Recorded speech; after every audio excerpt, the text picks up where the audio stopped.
Hey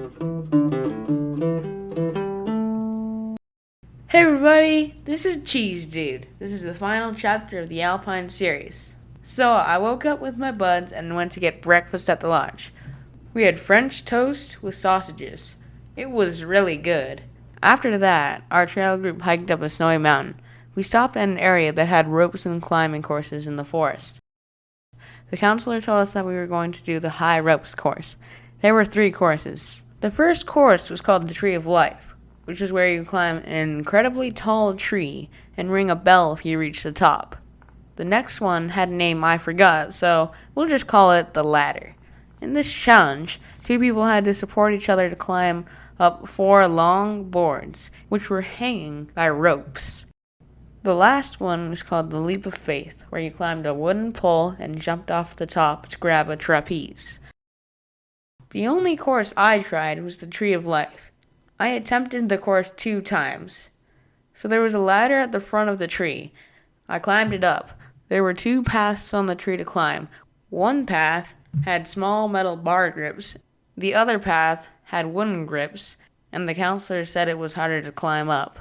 The metal bars were easy to hold, grab, and step, so I just climbed them. I climbed up about 30 feet on my first attempt and stopped because my hands were turning cold and red due to the metal absorbing the super cold temperature. I also felt really nervous because I felt like I could fall at any second. Thinking I could climb higher, I tried the tree again and this time got to about 40 feet. I didn't reach the top to ring the bell, but I was really happy that I could climb to that point.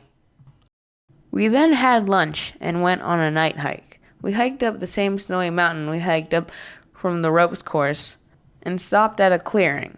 We played games that required us to use our senses. One was called Bat and Moth. In this game, 2 people would be moths and 2 would be bats. Everyone else would make a circle around them to act as trees. The bats would have blindfolds on and try to tag the moths. It would be like Marco Polo, but instead the bat had to clap and the moth had to ring 2 spoons after the clap. The trees would yell, "Tree!" if they were bumped by bats or moths. We also ate candy like at Space Camp.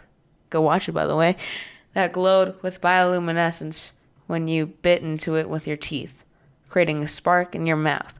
The candy was minty, like at Space Camp, and created a green spark instead of blue. We then hiked back down to the Redwood Lodge. At the lodge, the counselors gathered everyone to do their skit performances. Since our topic was crepuscular animals, I got to act like a squirrel being chased by a fox. After all the skits were over, we played a game called Star Wars, where the counselors parked a truck in a hidden spot and we were supposed to find it. The thing was that the counselors were guarding it. They had flashlights, and if we got flashed by their lights, we would have to start over. Eventually, we were able to beat the counselors and tag the truck.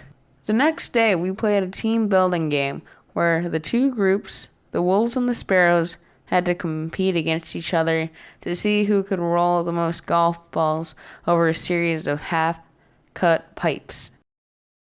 We finished our trip with an epic game of dodgeball. We then thanked our counselors and went to the bus to go home. On the way home, we got to eat at a cool restaurant called Out and In.